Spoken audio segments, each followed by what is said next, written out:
Hello, welcome to the Sacred Sister Circle. So I'm so late with this video, and it's basically because I'm just not feeling well. I have so much going on in my life, and basically I feel like I'm like struggling in every area but spiritually. So it's like the physical, the emotional, all this other stuff is going on in my life. And then, but spiritually, I do feel all right. So I think, that's always a good thing. And that means, I can make a little time for the sister circle. So today, for the last video of Sacred Space, it's going to be like, well, I don't know. It's going to be pretty short, I think. But we're going to go over a few things that I think were really important. And we're also going to start off today because I'm just not feeling good, like I said. I have the Nefer RE2 by Seki Arts Temple Liberation Meditation. That sounds like a big mouthful, but I've talked to you guys about how I have the Seki Arts Temple off Bandcamp. I bought this back when I first started doing the sister circles, I'm going to say last year. And yeah, we don't use them very often, but I did pay for these things. And so I'm going to go ahead and click on Liberation Meditation. It's pretty long, and my kids are kind of, making noises. So I think we're going to just, see where it takes us. And I'm going to put it on as loud as I can to hopefully drown out their noises and their yelling. And yeah, we'll start off our sister circle and get ourselves into the energy and the mood in that way today.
Take a couple of nice deep breaths in. Get yourself relaxed.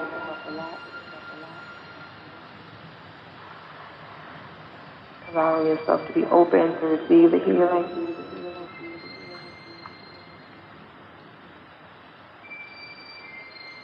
Allowing yourself to be present.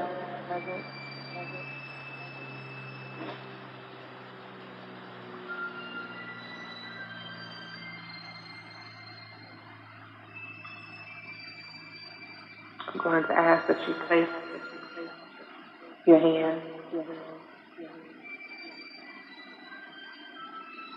on one hand in your tech center, the other hand on your kepra.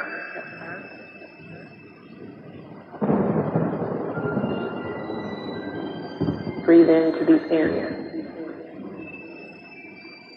Breathe into your tech. Bring the air, the breath up into the kepra, and breathe it out into your tech.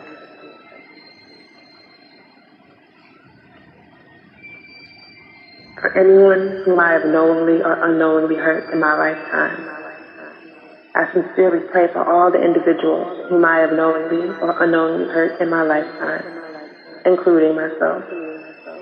I ask the content and energy of this prayer will be used to comfort, educate, and liberate anyone whom I am guilty of hurting, including myself.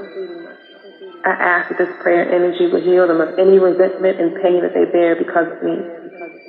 I am sincerely sorry.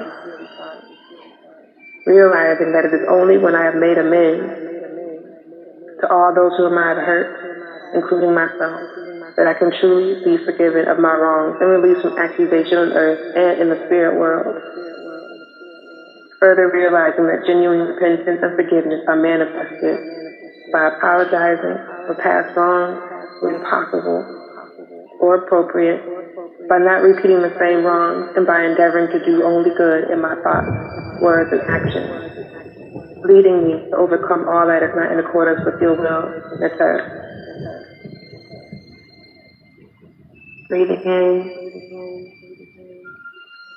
to your text, bringing it up to your Ketra, and breathing out from your Ketra to your text. Imagine releasing any pain of disagreement with yourself, any pain of disagreement with others,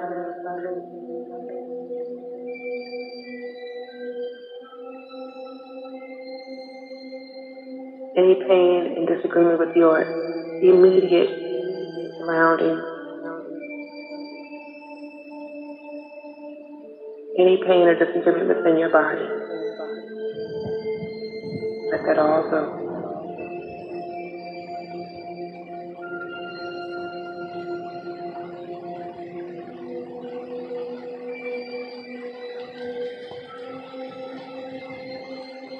Bring in communication with self.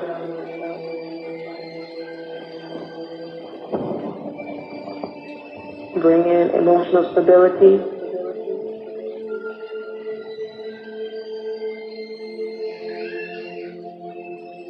Bring in creation.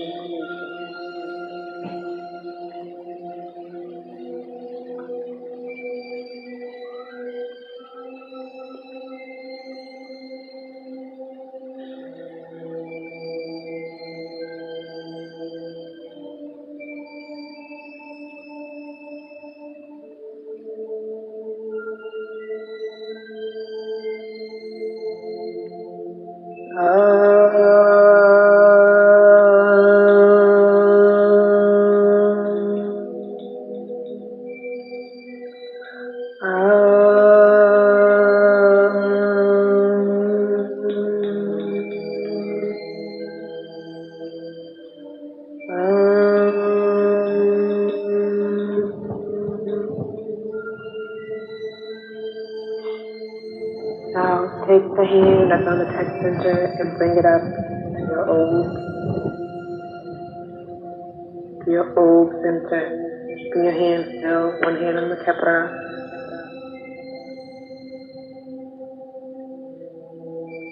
For anyone who has knowingly or unknowingly hurt me, I sincerely and unconditionally forgive all those who have hurt me during their lifetime on earth or in the spirit world. I willingly surrender any negative thoughts and feelings towards them so that I may be set free and be able to grow in forgiveness and love. Only by letting go of all my resentments and by forgiving and loving unconditionally will I be able to complete my own spiritual growth toward God. And I pray that those people who have hurt me will be liberated through my forgiving them so that they too may be free to grow in love and fulfill their purpose. Breathing from the Om center up into the Kepra. Breathing out from the Kepra to the Om.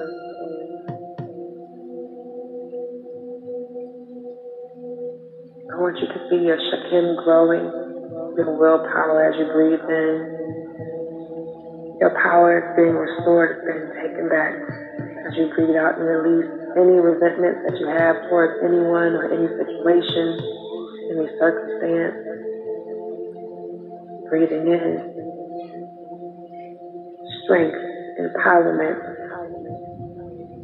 Breathing out any tension that you may feel, that you may be holding.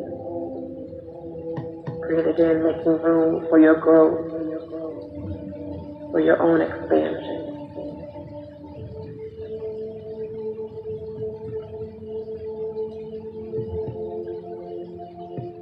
Keeping one hand still in the Kepra, then your other hand to your Sasket.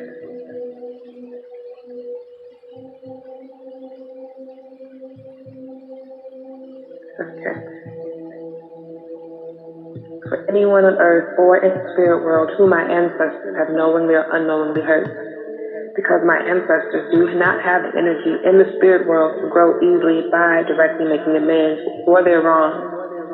We, being still on earth and have the necessary energy, must take responsibility to help liberate them of accusation from sin so they can be free to grow higher and become one with our heavenly Ancestor.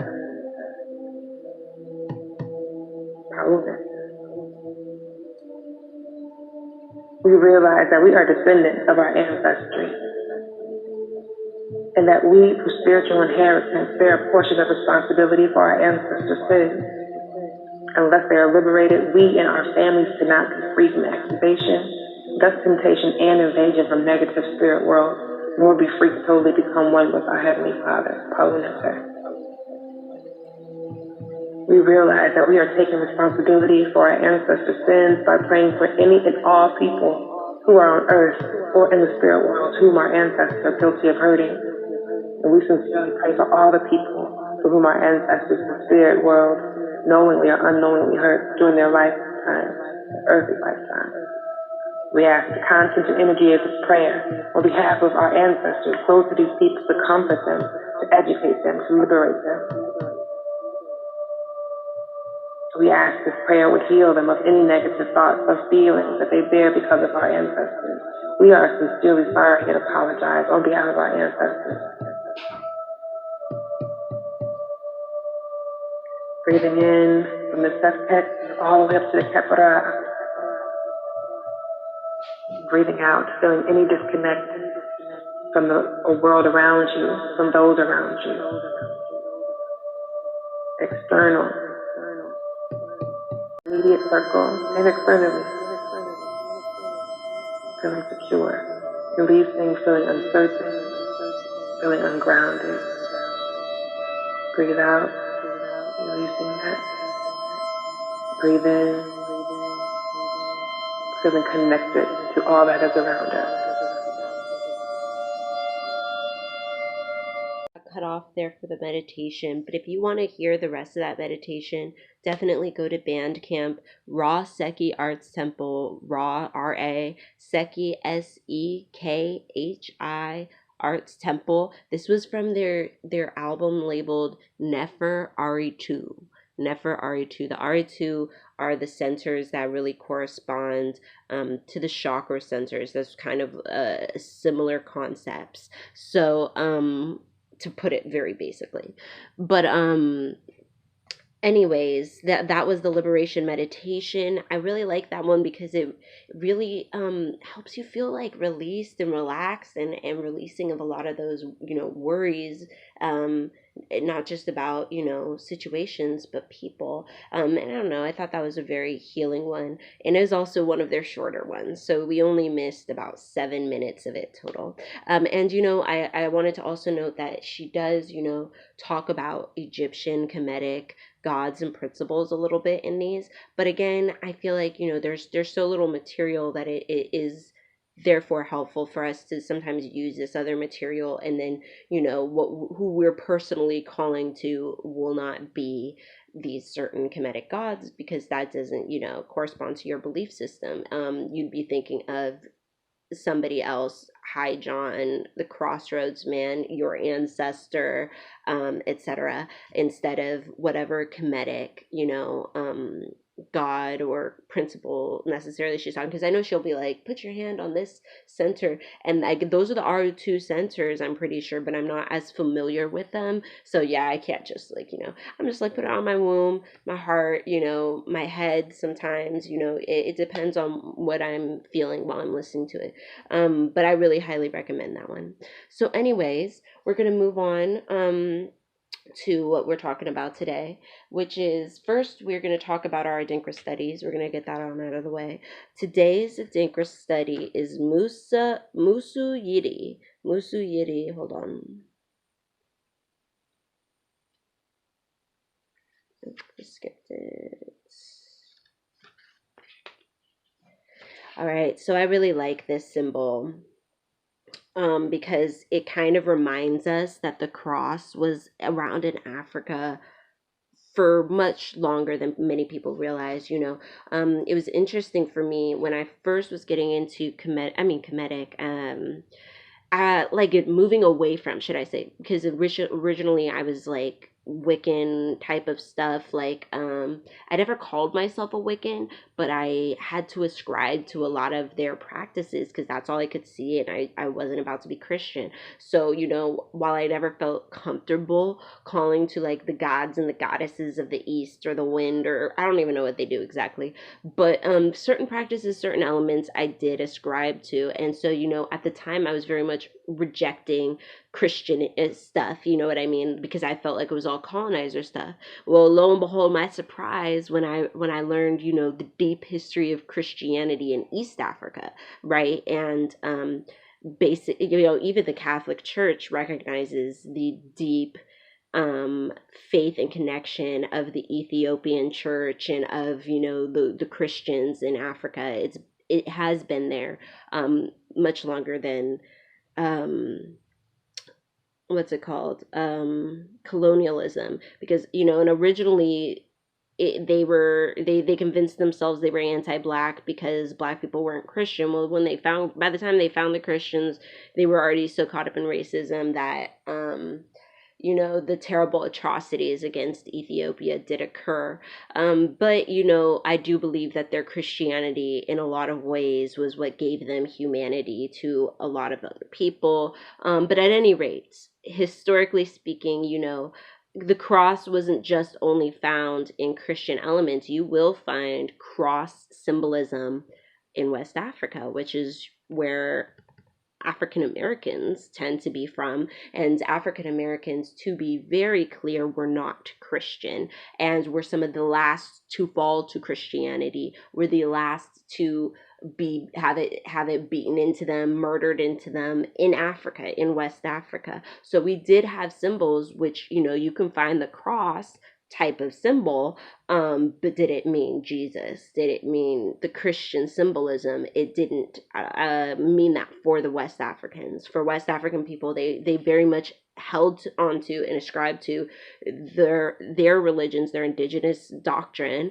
and through the Congo, where some of African Americans also came, which is how we've got the unique religion we have today. Is it's very much a mixture of West African and Congolese traditions.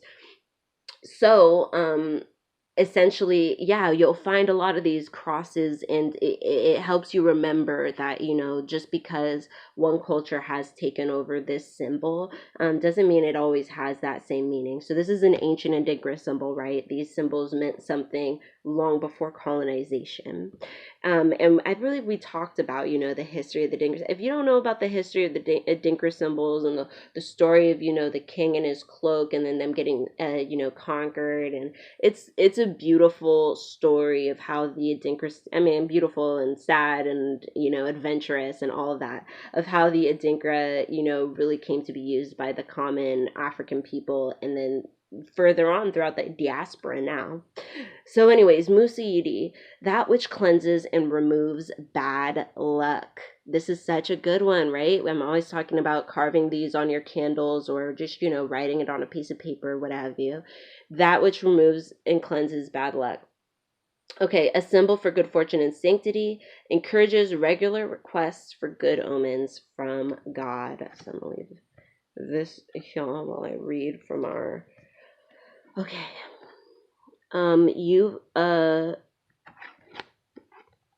We had said good fortune and sanctity is the philosophical significance. Sanctity brings good luck to your endeavors. Start with gratitude and vibrate positively to usher in the blessings that are waiting to unfold in your life.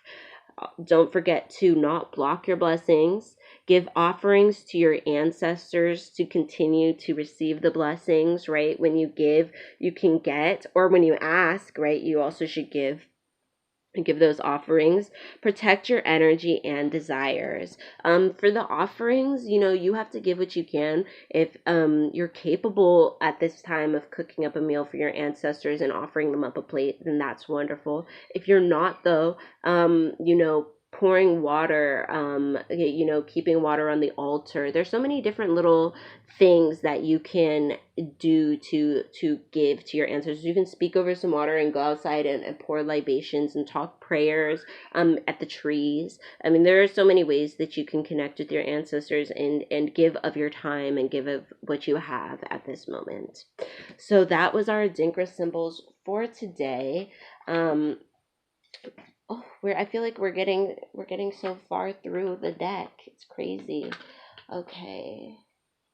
Our law that we're studying today is I will not turn from words of right and truth, right? We studied the 42 laws of Mott, which is a moral code. It's not based on, all of these other things. It's based on morals. It's based on your heart feeling like you've done the right thing for the situation, the right thing for the common good of everybody. And you're being fair. You're being balanced. You're in balance because of the good things you do. You're not outweighed by all these terrible things that you've been doing. So I will not turn from words of right and truth. That kind of makes me think about the fact that I was just talking about the Christian doctrine, right? And you know how like everybody's like, that's colonizer stuff, and right, I had to, when I was confronted with the evidence that there was a lot of Christianity in Africa prior to colonization, it was hard for me at first, but then I was like, am I really going to just deny the truth right here to fit the narrative that's in my mind? And upon further study, I was able to learn the truth. And I know this one is kind of like a sillier example, but I do think that with all types of education and with all types of things, that this could really be applied. Like it's sometimes it's about situations in the community, sometimes it's situations academically, but whatever it is, whatever you see, the right and the truth should always be your number one priority. You being right shouldn't be the number one priority. You finding out what is actually right, what is actually the truth, what is actually supposed to be happening. Because it's not always about your ego. It's about the world around you. It's about living communally. It's about understanding the energies that are around us. And if we're so caught up trying to write a specific narrative, we're gonna miss the wonderful things that are actually occurring around us.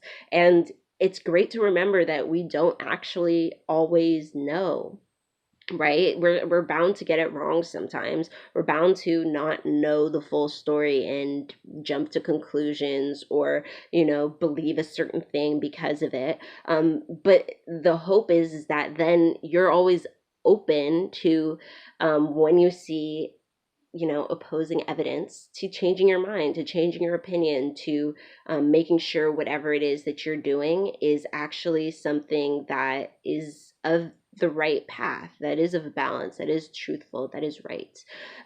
So yeah, that was our moral thoughts for the day. I always encourage people to look up the 42 laws, maybe see them at the beginning of the week, maybe see them at the beginning of the day. Maybe just have them hanging so you can always see them when you want to see them. But I do think the 42 laws are really important. And it's always important to remember yourself from a moral standpoint, even if you're not reading the laws specifically, living your life thinking about the moral consequences of things and energetically what that means. Because, sometimes things can be justified, but then sometimes they just can't, right?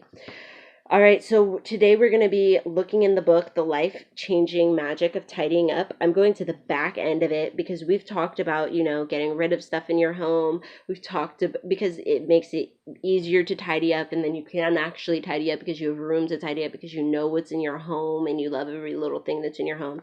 So I'm going straight to the back of the book where she kind of wraps things up in a couple different paragraphs. So I'm going to be skipping around a bit. Page 190, she says, in essence, tidying ought to be the act of restoring balance among people, their possessions, and the house they live in. Conventional approaches to tidying tend to focus solely on the relationship between people and the belongings, and don't pay attention to the dwelling.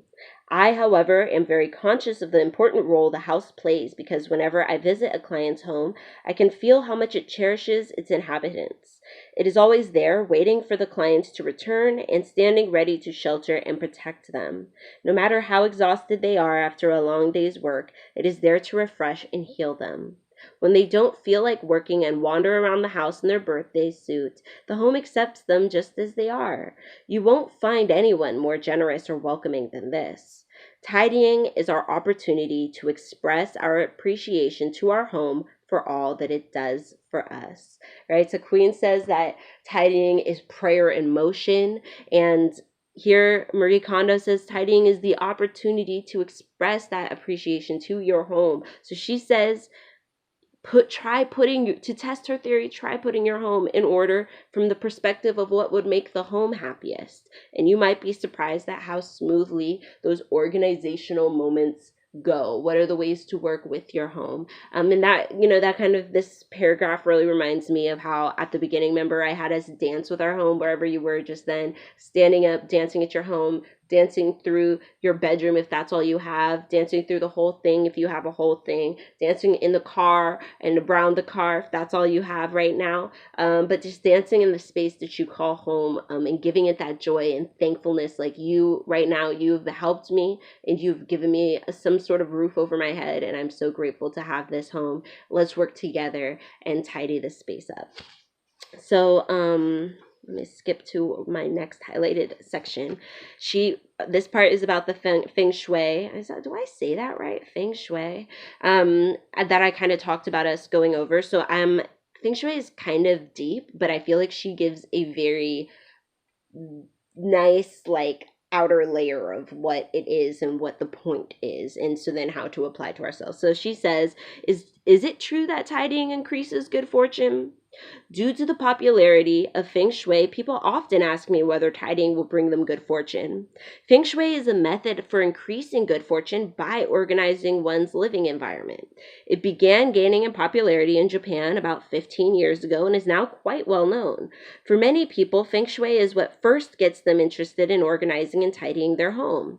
I'm not a Feng Shui expert, but I did study the basics as part of my research on tidying. Whether or not you believe that it can improve your fortune is up to you, but since ancient times, people in Japan have been applying their knowledge of Feng Shui and orientation principles to their daily lives. See, I really like this because it's like, but I don't understand, it's like when we do animism to our home environment, and hoodoo people are like, it's the devil. When, like, Japanese people apply animism to their clothes, to their home, to their life, people are like, isn't this just a beautiful fantasy?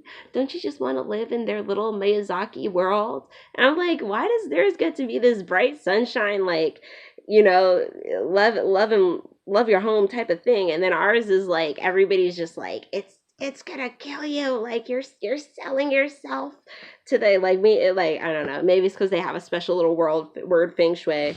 It's clearly anti-blackness. At any rate, we going on. So she says, we're going to skip over where she's talking about arrange your clothes from dark to light. I mean, that just makes her feel good, is her point, though, is like, you got to arrange your stuff to make you feel good. Like, when you open your drawer, I had meant to, like, give you guys video, but I'm not feeling good. But I've been doing this. Like, I don't put it in order, but it's just the feeling of opening a drawer and everything is folded into the neat little pockets. If you want to look up how she folds, the Con Marie method of folding, I will never go back to doing anything else. It gets your clothes nice and tiny and tight, and won't be too wrinkly, and you put it in and it's like everything's just lined up in your drawer. Perfect. I do it for my husband now. I told you I got my kids' stuff down to 2 little boxes, and inside those 2 little boxes, each little shirt, I mean, like, obviously not folded as tightly as adult clothes because they're so small, but I do now that I only have a little bit of their stuff to have, just fold it up, put it in that little thing, and it's so easy for me. Everything's so easy. So just, that act of having everything look so organized in your drawer can bring you that element of happiness and love for your home. So she says, if you organize your living environment so that it feels comfortable and so that every day you feel energized and happy, wouldn't you say that your good fortune has increased? The concepts underpinning Feng Shui are the dual forces of yin yang and the 5 elements: metal, wood, water, fire, and earth. The basic belief is that everything has its own energy and that each thing should be treated in a way that suits its characteristics. To me, this seems perfectly natural. The philosophy of Feng Shui is really about living in accordance with the rules of nature. The purpose of my approach to tidying is exactly the same. The true purpose of tidying is, I believe, to live in the most natural state possible. Don't you think it is unnatural for us to possess things that don't bring us joy or things that we don't really need? I believe that owning only what we love and what we need is the most natural condition. By putting our house in order, we can live in our natural state. We choose those things that bring us joy and cherish what is truly precious in our lives. Nothing can bring greater happiness than to be able to do something as simple and natural as this. If this is good fortune, then I am convinced that putting our house in order is the best way to achieve it. All right. I think that was all that I wanted to say. Oh, no, we have a last part right here at the end, page 203. She has a little piece called Your Life, Your Real Life Begins After Putting Your House in Order. Although I've spent this entire book talking about tidying, tidying is not actually necessary. You won't die if your house isn't tidy. And there are many people in the world who don't care if they can't put their house in order. Such people, however, would never pick up this type of book or go on this type of sacred space journey. You, on the other hand, have been led by fate to this, and that means you probably have strong desires to change your current situation, reset your life, improve your lifestyle, gain happiness, and shine. For this very reason, I guarantee you will be able to put your house in order. The moment you picked up this book or this life with the intention of tidying, you took the first step. Now you know what you need to do next. Human beings can only truly cherish a limited number of things at one time. As I'm both lazy and forgetful, I can't take proper care of too many things. That's why I want to cherish properly the things that I love, and that is why I have insisted on tidying for so much of my life. I believe, however, that it is best to tidy up quickly and just get it over with. Why? Because tidying is not your purpose in life.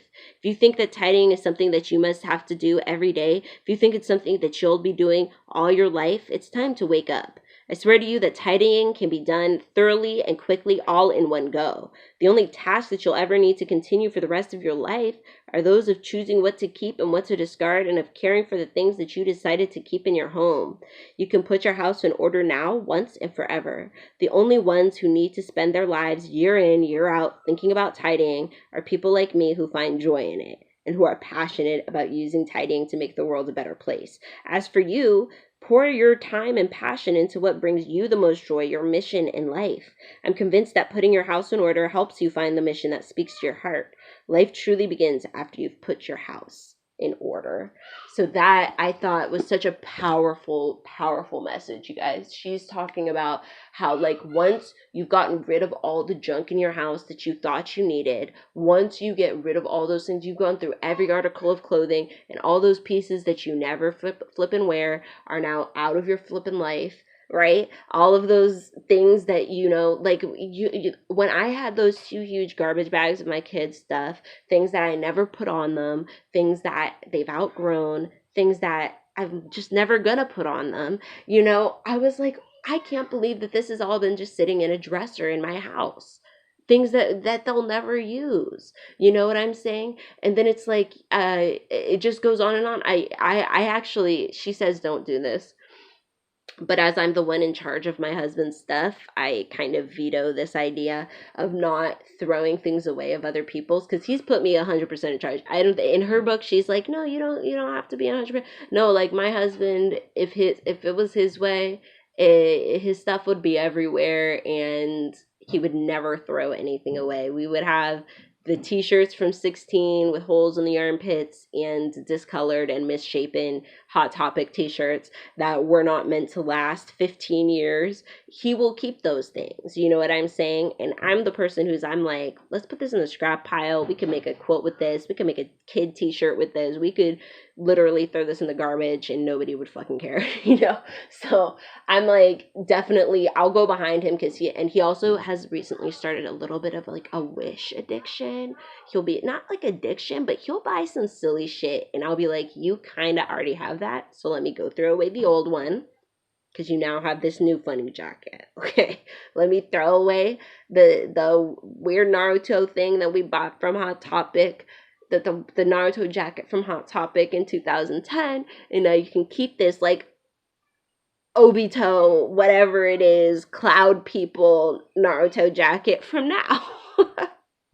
I'm like, she's got me so much that I'm just like, when things come in the house, I'm like, okay, can we get rid of things in the house? So, but like, I think it's like, it gets you just really thinking about how much you do have in your home and how much, was in your home growing up and what made you think it was normal to have so many things in the home that you can't even keep track of. And then when you need it, you can't find it. You know what I mean? Why is that normal for us? So I think that, I still highly recommend her book. And then if you end up enjoying it, you should get her second book. Or if you're just like, I'm 100% in and I'm doing all this stuff, you should just get both books at once and just enjoy. Or you can go to the library. I'm sure that the library has copies. But at any rate, I highly recommend it if you're trying to go, if you're like, my house is already cool, I just need to like get myself in shape, then that's that. But if you're somebody who's like, I should probably get rid of a bunch of stuff, go through each and everything and figure out what needs to get the heck out of my house, then I highly recommend this book to take your sacred space journey to the next level. Because if you'll notice, the sacred space section is very slim. I have like a section on the home in Punani Proverbs, the workbook I wrote. You can get that on Amazon.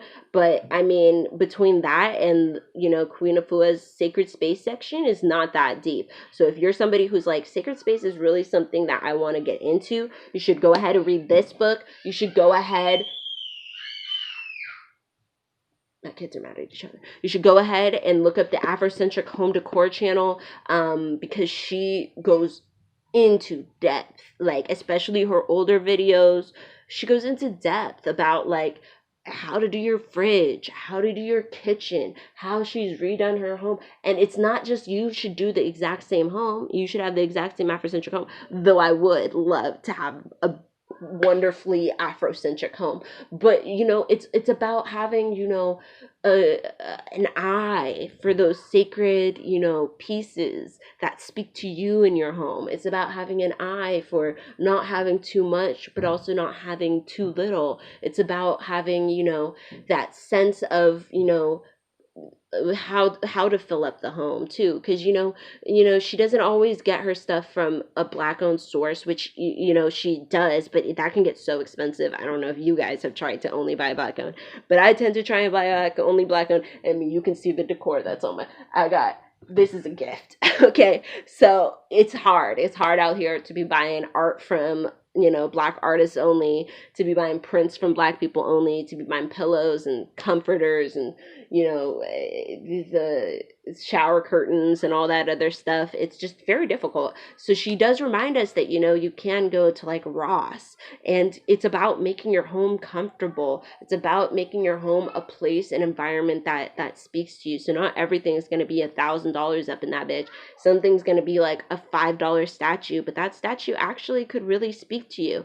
Also think about going in thrift stores. And I mean, like I'm sure certain cities are better for this than others, especially for finding like Afrocentric type of stuff or stuff that the energy speaks to you.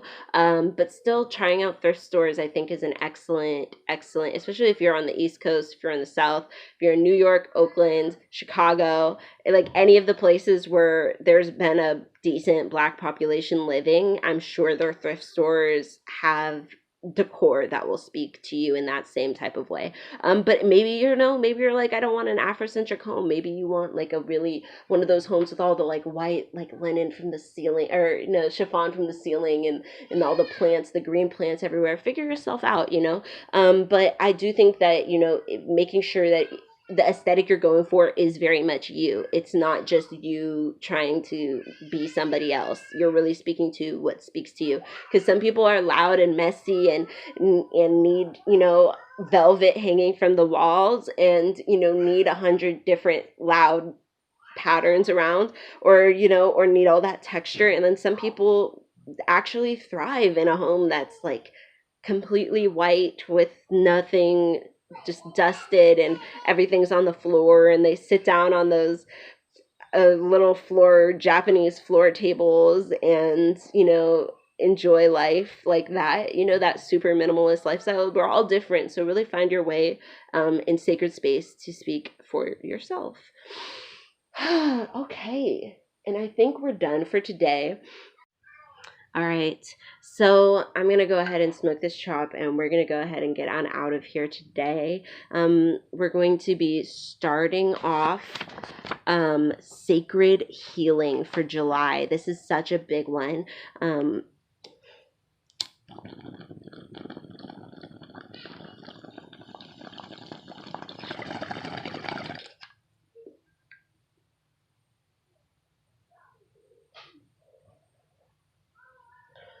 Feels good. All right, so this is such an important topic, super heavy, super dense. And so sacred healing is really going to take it out of you. And sacred healing is really going to also it's going to really make you focus on how you're bringing all of these different gateways together into something tangible, something that you can use, something that you can do for others, something others can do for you. This is where the book really starts to get heavy in that sense. And I think it's, it's sad for me that a lot of people, once they get to this part of the book, they're not as interested, or they're like, they've lost interest, should I say. It's like they're still interested, but it's like so the middle of the book, and it's getting dense, and I don't know, it's like by the time you get to secret healing, there's just a lot that can be missed and overlooked. So we're gonna see how deep we can get, and really focus on the message of sacred healing, and I'll be starting on that video ASAP. And thank you so much for watching and sticking by me. And may your ancestors and spirit guides be with you at every crossroads. I'll see you guys in the next video.